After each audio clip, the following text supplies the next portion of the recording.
বুঝি পারি নিরাশ করো না বাবা ভান্ডারি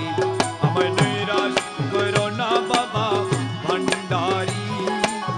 নিরাশ করো না বাবা ভান্ডারি